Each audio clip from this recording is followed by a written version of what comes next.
All right, good evening. We'd like to welcome you to the Elmore County Commission work session dated Monday, April 13, 2020. We'll call this meeting to order. I'd like to extend a special welcome to all of our visitors today. We will begin with a special presentation. This is Child Abuse Prevention Month, and we have a Child Abuse Prevention proclamation that we would like to read. And following that, we'll invite Michelle Wood and Katrina Mitchell to come forward and we'll get a photo together. Whereas preventing child abuse and neglect is a community challenge that requires the involvement of people throughout the community. Whereas child maltreatment often occurs when people find themselves in stressful situations without community resources and they do not know how to adequately cope. Whereas the majority of child abuse cases stem from situations and conditions that are preventable in an engaged and supportive community. Whereas child abuse and neglect can be reduced by making sure each family has the support that they need to raise their children in a healthy environment. Whereas all citizens should become involved in supporting families and raising their children in a safe, nurturing environment. Whereas effective child abuse prevention programs succeed because of partnerships created among social service agencies, schools, faith communities, civic organizations, law enforcement agencies, and the business community. Therefore, we do hereby proclaim April as Child Abuse Prevention Month and call on all citizens, community agencies, faith groups, medical facilities, and businesses to increase their participation in efforts to support families, thereby preventing child abuse and strengthening the communities in which we live. Signed this 13th day of April 2020, Judge Patrick Pinkston and the Elmore County Commission. So we appreciate the opportunity to sign this proclamation. As I read that, I recognize that there are a number of items there that pertain specifically to what our community and our world is going through right now with respect to people being in stressful situations and challenges, whether it be loss of employment or other issues. And so we definitely are concerned for those situations and the children that are involved. Michelle, if you'd like to come up to the podium, if you have anything you'd like to say to the Commission, and following that, we'll have you come up and we'll get a picture together. Hashtag social distancing. Yeah, absolutely. I just want to thank the Elmore County Commission for taking the time to recognize April as Child Abuse Prevention Month. DHR's mission is to provide a safe, nurturing homes and make sure that our children in Elmore County are protected. And in 2019, we investigated 504 reports of possible abuse and neglect involving 721 children in Elmore County. And we averaged about 58 children in foster care every month in 2019. Prevention of abuse is effective as a result of partnerships with government agencies, local businesses, civic organizations, and other faith communities. And we appreciate you recognizing the need for us to make sure that our families and our children are safe in this county. Thank you. Thank you. If y'all want to come up and stand in front of, or over here, we'll all stand up and we'll get a big picture with a wide angle there, Richie.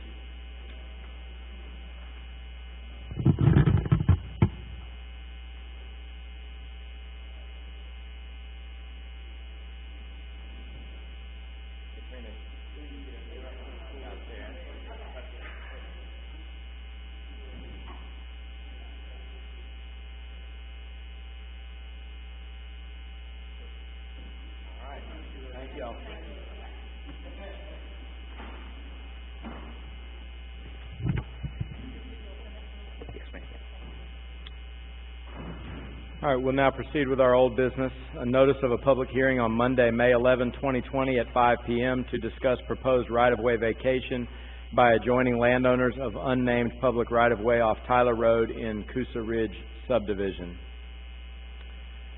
We'll now proceed with our regular business, review the minutes of the March 23rd, 2020 Commission meeting. Any comments or questions? Review of the memorandum of warrants for the period March 17, 2020 through April 8, 2020. Mr. Byer? Mr. Chairman, Commissioners, the memo for that memorandum warrants for that time period is $2,847,655.83. All right, thank you. Any comments or questions? Okay, we will proceed to our new business. Consider resolution to waive convenience, processing, and mailing fees charged by county agencies for online and/or phone payments for various licenses in Elmore County, retroactively to April 1, 2020, for a period of 60 days. This decision was made in conjunction with our agencies within the county, our probate office, and our revenue commissioner. We recognize that by complying with the governor's declaration and us making the decision to close our courthouse and these agencies to the public, it was necessary for us to encourage everyone to participate online and/or making payments via phone. But in doing that, we recognize also that that often incurs additional fees for those citizens who are doing those things. So we have the opportunity in working with the processors and others to waive those fees for the end user for the period of 60 days. Are there any comments or questions here? I know we've all had some discussion about this. Chairman, I would just like to report that I have had a few people tell me that they really never thought about using the online services until they were pretty much forced to. And the fact that we have waived the fees, they definitely would use the same services again in the future. That was very easy. Did have one person make a suggestion on a revision of something related to a PIN number. I reported that to the judge probate, and he said he was going to look into it, so maybe it could continue ongoing to be an easy process. That's all I have. Great, thank you. Any other comments, questions? Okay, we'll proceed. Discuss resolution for COVID-19 accommodation policies to supplement the Elmore County Policies and Procedures Handbook effective April 6, 2020. Again, in response to some of the fast-moving changes in our national and state government and in our efforts to protect our citizens and our employees, this supplement was added. Richie, can you just touch on that? Yes, sir. This resolution will do a couple things. One, it supplements the emergency paid sick leave that is federally mandated under the second act that Congress took up about COVID. It also grants all our employees 80 hours of what we call COVID annual leave, which allows for employees that are deemed non-essential during the shelter-in-place order to go without having to either utilize their own annual and sick that they have accrued or go without pay during that time frame. It will also waive the 240-hour annual limitation for carryover for this year. You're going to have some individuals that would be adversely affected by the granting of this time. If we do not put that in place, they will have that limitation will go back in effect for calendar year 21. And then there is a statement at the very end that allows us to not be in a position to where we have to wait for a county commission meeting to put things into effect with the chairman and consultation with the other appointing authorities to modify our personnel policy moving forward with the fluidity of the COVID virus. So those would be done in concert with our county attorney and, as I said, with the consultation with the other appointing authorities. Thank you. As we all know, what we have learned over the last probably 4 weeks is this is a very unique situation, and it is so fluid and different.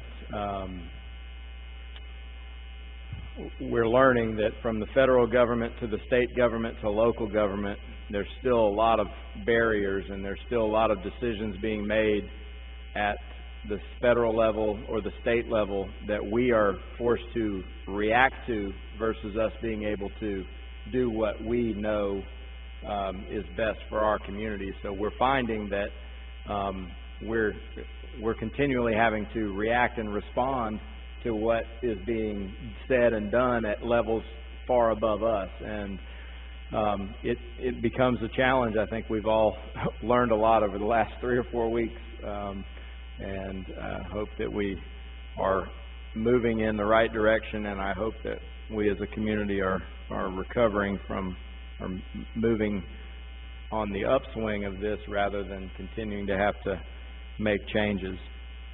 Any comments or questions there? Chairman, I'm glad we were able to make some revisions reacting to this. We want to, as we all know, this is a difficult time for everyone. I think by us doing this will help ease the burden of some of our employees. And I also like to add that I'm very impressed and encouraged by the way that leadership throughout the county has reacted and worked together, so we can best make it through this situation we're in the best way we possibly can. That's all I have. And I'll just add one more thing on this is I appreciate, when we came into office, the recognition and the efforts put forth by Commissioner Reeves and others in us revising the handbook to getting it to a point where we can just make a quick amendment versus us having to navigate through something that was written 20 years ago. That has made a huge difference. We're already at a great place where we can just make one, really a COVID-19 modification versus having to swim through documents that have been floating around for 20 years. So that is a definite positive. Consider petition for reimbursement of excess funds from tax sale of real property by Anika Siobhan Magill for 29-15-08-28 0-002-034.000. Mr. Courtney, is that all in order? It is, Mr. Chairman. I've reviewed the petition and the documents submitted, and appears to be in order, and I recommend approval. Okay, thank you. Discuss updating Article 3, Section B and C, and Article 4, Section A and B of Elmore County's Flood Damage Prevention Ordinance to meet the minimum requirements provided by the Office of Water Resources in the state's Model Flood Damage Prevention Ordinance. Mr. Chairman, Commissioners, back in February, you adopted some changes to our Flood Damage Prevention Ordinance. We were following the guidance from Office of Water Resources and made those corrections and changes. Once we submitted our final document to the Office of Water Resources, they came back and said that some things that were originally listed as optional were not in some of the definitions. Those are the items in Article 3 and 4, and so for us to be in compliance, these items had to be addressed as well. There's nothing that is of major substance, but a lot of those items are specific to certain definitions that they're requiring. Thank you. All right, proceeding now to the consent docket. Approved 20-hour sick leave donation from Chris Welch to Robert Rogers. Approved 20-hour sick leave donation from Barbara Self to Robert Rogers. Approved family medical leave request for Vicky Strickland, Tag Clerk. Approved family medical leave request for Christina Wells, Tag Clerk. Approved declaration of emergency illness for Catherine Irvin, Admin IT Clerk. Approved 32 hours sick leave donation from Layla Bracknell to Catherine Irvin. Personnel notifications. Notification of promotion of Peyton Haney, corrections, to Sergeant, replace Jay Crumpton, effective 3/29/2020. Notification of promotion of Eden Ragsdale, corrections, to Sergeant, replace A. Watkins, effective 3/29/2020. Notification of hire of Daryl Eldridge, Engineer Tech 1, replace A. Petrie, effective 4/27/2020. Notification of retirement of Stanley Graves, Deputy, effective 3/27/2020. Notification of hire of Robert Wilcox, Corrections Officer, replace S. Graves, effective 3/30/2020. Notification of hire of Ricky Henderson, part-time equipment operator, fill vacant part-time position, effective 3/30/2020. Notification of resignation of Cole Cousins, Equipment Operator 3, effective 3/19/2020.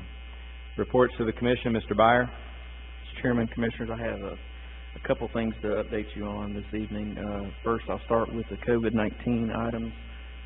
As of 1:30 today, we have 35 cases. I think now we have 36, according to EMA.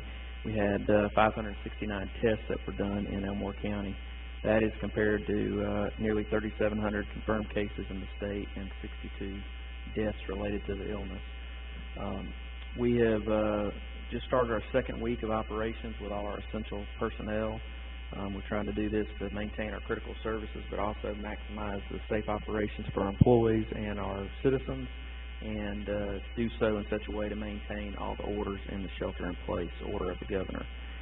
We implemented countermeasures to accommodate the operations and minimize interruption to the public, for services that could not be delayed based on state mandates. So what that means is anything that the public could still do online, over the phone, we're trying to accommodate things that can be pushed off, especially ALEA driver's license type operations. We're encouraging people to do that at a later date and be able to do it within the timelines that have been set aside by ALEA and the Department of Revenue.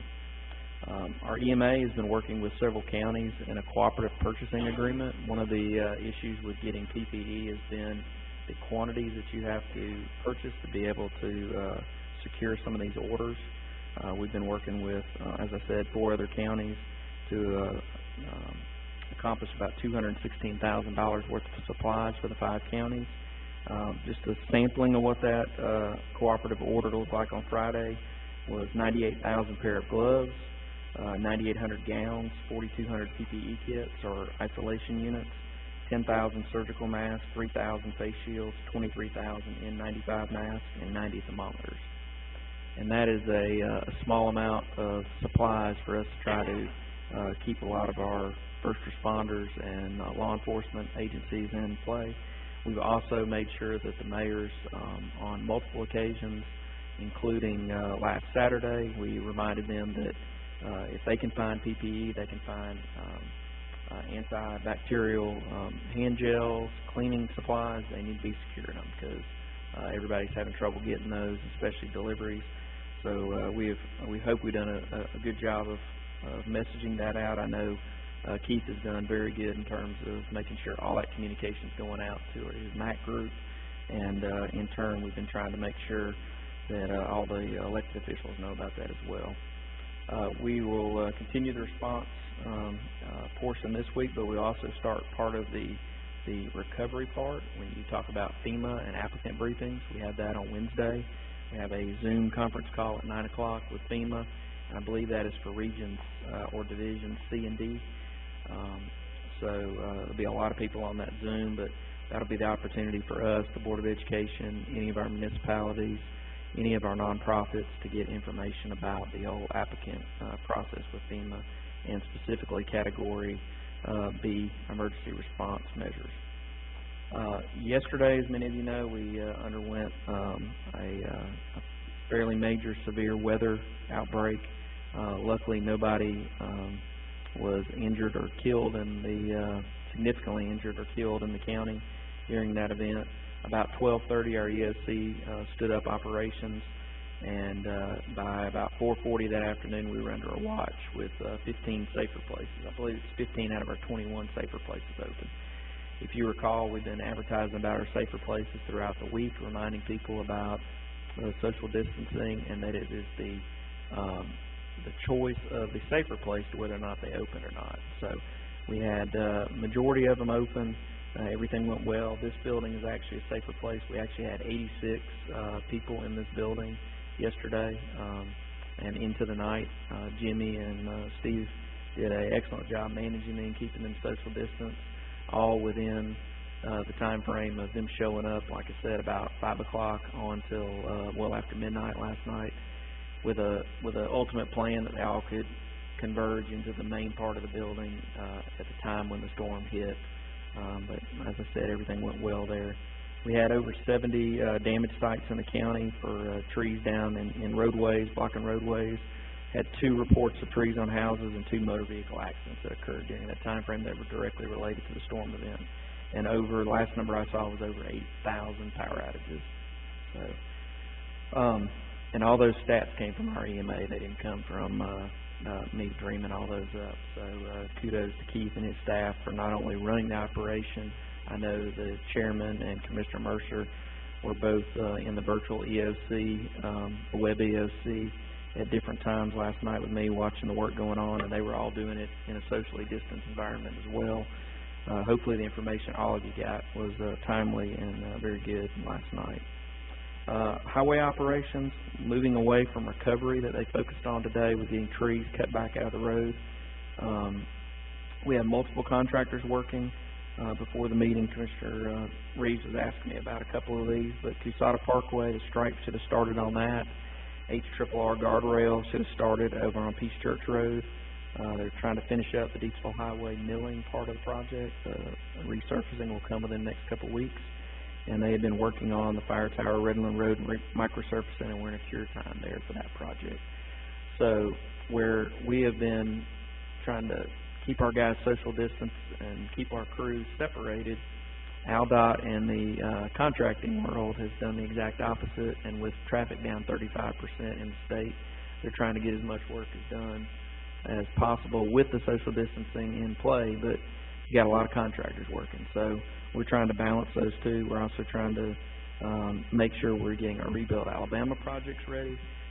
Some of you were on conference call or webinar with the ACCA this week and last week where they are cautioning about the rebuild amounts. We feel like we've done a pretty good job of being conservative in our first year with what we're going to expend, so we should be fine.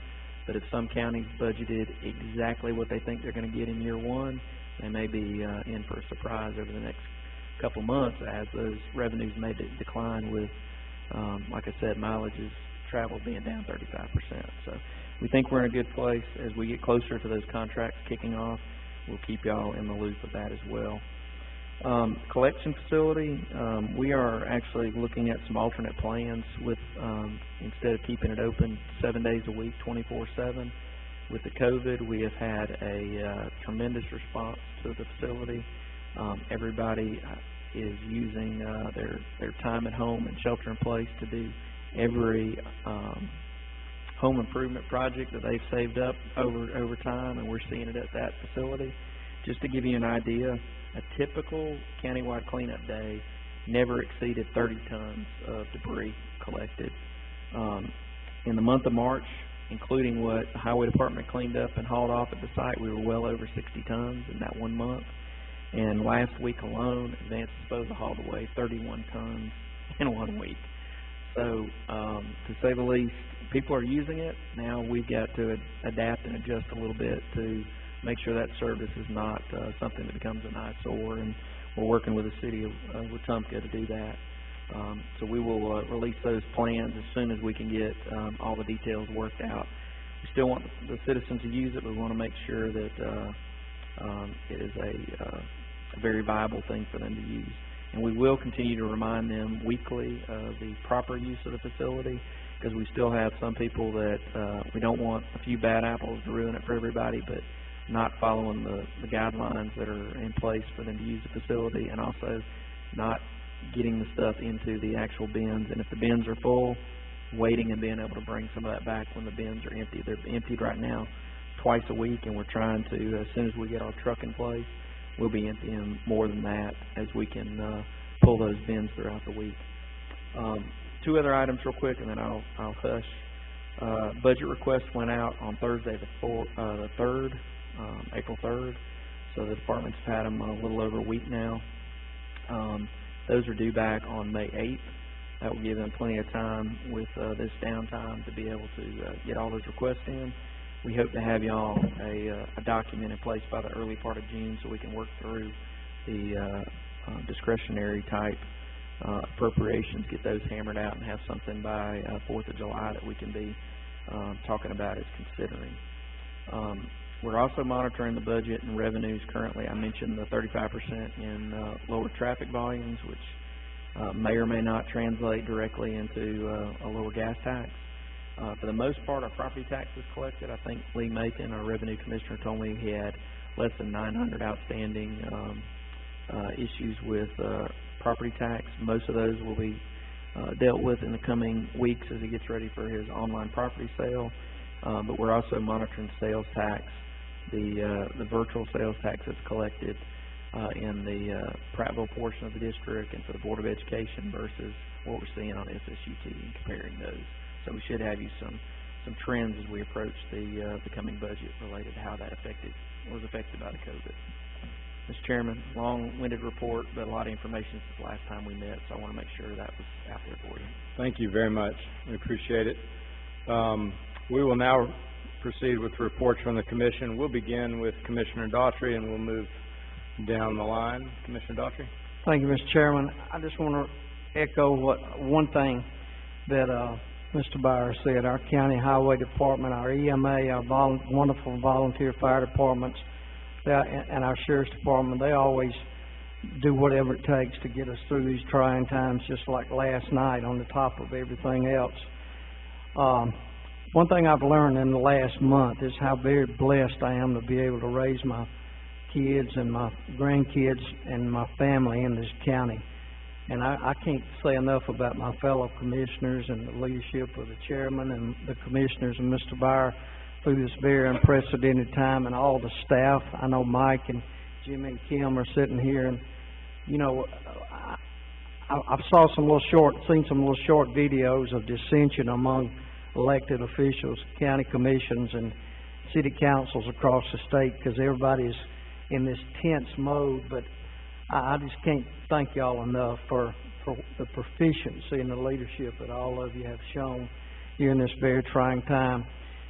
If you ever think there's not a way possible to do anything, yesterday, I always watch the St. James service online, but yesterday I watched the pastor of St. James deliver the message from the top of the roof of the church. I watched Mr. Bobby as he devised a safe way to have communion yesterday, and I'm sitting there thinking, it's true. All things are possible. And I appreciate the way the citizens of this county have adapted to and kept going. And one more thing, and I'll hush. On your the consent docket, it says personnel notifications. Actually, Deputy Stanley Gray's notification of retirement. I just want to publicly thank Stanley for his many, many years of service to this county. Never met a finer man. Had the privilege of working with him on some things, and he's a quiet type guy, but he always gets the job done. And he's given a lot of years of dedicated service to this county, and I want to commend him and wish him God's blessings on his retirement. Thank you, Mr. Chairman. Thank you. Commissioner Mercer. Thank you, Chairman. I as well want to say thank you to our EMA for their response and their hard work that they've had to do during this time. We've been dealing with the COVID-19 issue, and especially last night.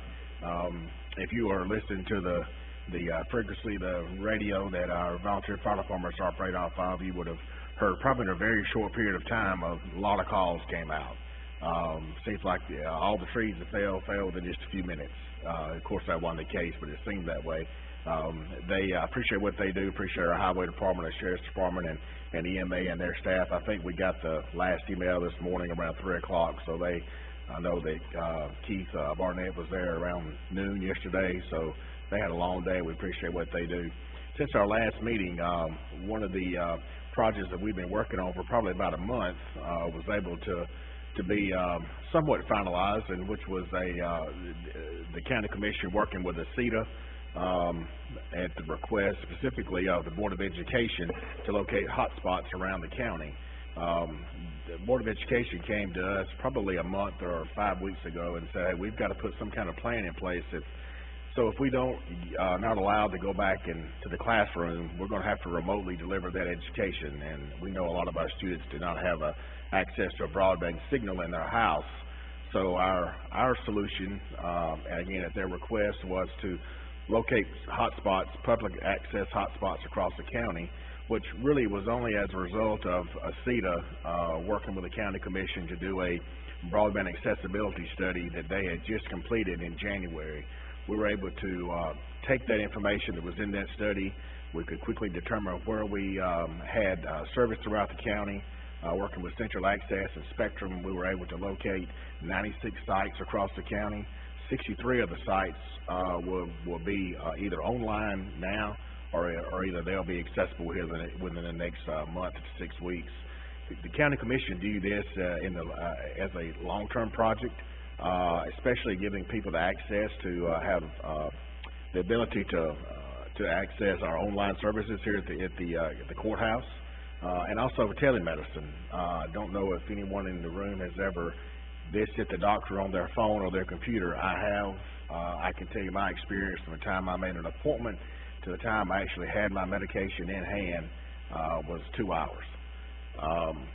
Us having these public access hotspots across the county, someone that does not have a good cell phone signal at their house or does not have broadband access at their house, they will now be able to go to a hotspot, sit in their vehicle, do whatever business they need to do, and then carry on. So I appreciate our commissioner supporting that project. I believe that's going to have long-term benefits, not only right now for our students, but also for our citizens in the months and years to come. That's all I have, Chairman. All right. Thank you. Commissioner Holt? Yes, sir. One of the things I'd like to say too is in relation to St. James, I saw that Mr. Mays on Facebook, some, not all of it, but some also, and I thought that was a great idea, whoever came up with it, to do it the way that it was done.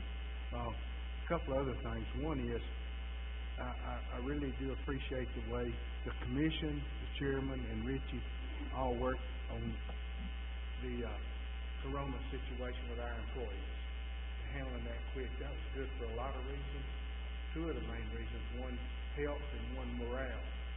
That really helped to do what we're doing.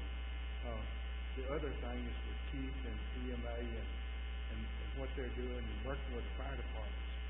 A lot of citizens don't understand how vital those volunteer fire departments are to the county. I mean, they really do a great job.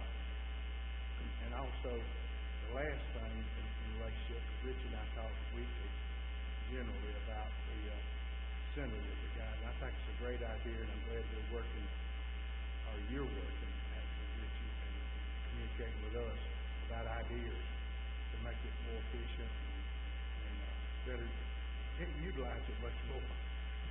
It's being utilized, but at least have it to where it is utilized in a way that we can manage it as a county.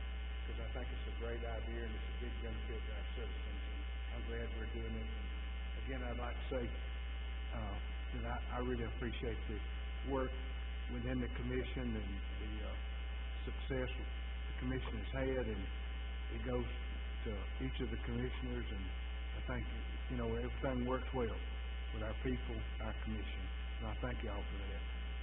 Thank you. Commissioner Reeves?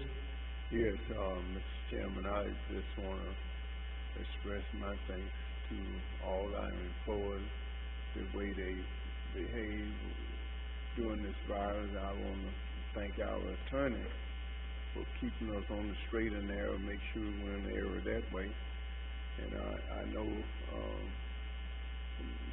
Jimmy, he has a big job, and he's been doing a great job. And I just wanted to let him know that. And one of the things that since I've been on this commission for 20 plus years, this commission, we started off, we got to know each other, and that was a good thing. And I appreciate the way that we come together and work with one another. And I remember when we were trying to pass a budget at one time, y'all didn't know what I was looking at on the budget, but if it's important to you, we'll wait, Mm-hmm. But this is the kind of relationship that I would want with what we have now. That's what I would want it all those years past, which we didn't have it. But we came together, and did some things, and I'm glad we are where we are now. And I thank Mr. Byard so much for keeping us informed and up to date on everything. Thank you. Thank you. I appreciate the comments from the fellow commissioners, and I echo their sentiments of the camaraderie and fellowship and willingness to work together and recognize that each of us have specific areas of expertise and experience and past history, and the better job we do of utilizing and taking advantage of those experiences and life lessons that each of us have learned, the better we can serve the citizens of Elmore County. I want to mention one additional thing beyond what's been mentioned to this point is the census. I think that it's vital that each of us recognize the importance of the census. It's been overshadowed by the coronavirus and by the weather and some of the other things. We spent a lot of time in late 2019 and early 2020 talking about the census, looking forward to April 1st being the census day, and then we lost a lot of momentum because of something very important, not to discount the significance of COVID-19, but we lost a lot of momentum. So it's still going on. We still need people to participate. Numbers have been released today. They're on our website. I believe as a county we are about at 52% participation right now. It's broken down by municipality, so you can see which city and what their current participation is. So I'd encourage all of you to go and check that out. You can see neighboring counties, you can see throughout the state and where we stack up. I think right now the city of Millbrook is the top percentage city. Don't say anything, Commissioner Mercer. You've already had your turn. Chairman, if I could just make a comment that District 4's ratio is high. Okay. All right. I knew something like that was coming, but I do think that we as a county commission can cultivate some gentlemen's competition amongst our municipalities to try to get people to participate. Some of our municipalities are in the low 40s right now. I think Millbrook is above 60%, which is great. But we need everybody to be, I think as a county in 2010 we were at 60, I can't remember, 60 overall. Okay, yeah, we were a little over 72% as a county. Right now we're around 52%. So we've got some work to do. Numbers. Yeah, let's hear those numbers real quick. All right, Elmore County is 51.3 as a whole. Millbrook is 60.6. Prattville is 58.6. Wetumpka is 54.2. Cusada is 50.9. Eclectic is 48.3. Tallahassee 43.9. Elmore 43.7. Deatsville 41.7. Okay. So we see kind of where we're at. We definitely have an opportunity and room for improvement there. So, but people have time to do the census right now. They're at home. They have an opportunity. It takes maybe 10 minutes to do that on your phone or on a device. So let's keep encouraging people. It really does matter, and I hope that we can accelerate that. I do know that we are. I think Montgomery County is at 49%. And I think that Autauga County is in the mid-50s. So we'll keep working and we'll keep monitoring those numbers and trying to push that information out and encourage people to participate. That's all I have. I think now we will turn the time over to Kimberly for important calendar dates. Our next meeting will be Tuesday, April 28th at 9:30 in the morning. That was originally scheduled for County Government Day, but we'll start the meeting that morning at 9:30. Monday, May 11th is our first meeting in May, the Commission work session at 5 p.m. with the business meeting following. And Monday, May 25th, the courthouse will be closed in observance of Memorial Day. The second meeting in May will be on that Tuesday at 5 p.m. with the business meeting following. All right, thank you. We'll reconvene shortly. The Commission business meeting dated Monday, April 13, 2020. We'll call this meeting to order. We'll begin with an invocation offered by Commissioner Daughtry, following which Commissioner Mercer will lead us in the Pledge of Allegiance.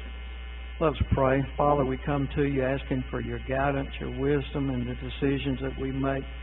We pray your blessings on this county and the residents. And Father, you said you'd be with us no matter what we go through, and we believe that, and we know that, and we feel your presence. And thank you for all the many blessings of life and getting us through this uncertain time.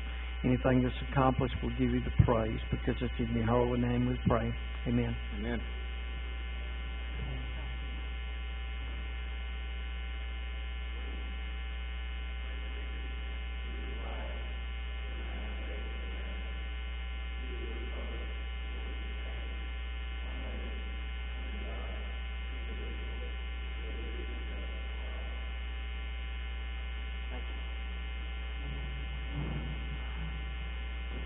Ms. Kim, would you call roll? Commissioner Daughtry. Here. Chairman Stubbs. Here. Commissioner Mercer. Here. Commissioner Holt. Here. All right, regular business. Is there a motion to approve the minutes of the March 23, 2020 commission meeting as presented during the work session? Motion approved. Ms. Kim? Commissioner Daughtry. Yes. Chairman Stubbs. Yes. Commissioner Mercer. Yes. Commissioner Holt. Yes. Commissioner Reeves. Is there a motion to approve the memorandum of warrants for the period March 17, 2020 through April 8, 2020? Motion to approve. Second. Ms. Kim? Commissioner Daughtry. Yes. Chairman Stubbs. Yes. Commissioner Mercer. Yes. Commissioner Holt. Yes. Commissioner Reeves. Proceeding with new business, is there a motion to approve the Child Abuse Prevention Month proclamation? I make a motion to approve. Ms. Kim? Commissioner Daughtry. Yes. Chairman Stubbs. Yes. Commissioner Mercer. Yes. Commissioner Holt. Yes. Commissioner Reeves. Is there a motion to approve resolution to waive convenience, processing, and mailing fees charged by county agencies for online and/or phone payments for various licenses in Elmore County retroactively to April 1, 2020 for a period of 60 days? Second. Ms. Kim? Commissioner Daughtry. Yes. Chairman Stubbs. Yes. Commissioner Mercer. Yes. Commissioner Holt. Yes. Commissioner Reeves. Is there a motion to approve resolution for COVID-19 accommodation policies to supplement the Elmore County Policies and Procedures Handbook effective April 6, 2020? Second. Ms. Kim?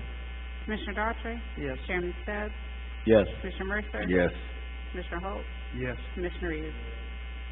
Is there a motion to approve petition for reimbursement of excess funds from tax sale of real property by Anika Siahan Magill for 29-15-08-28-0-002-034.000?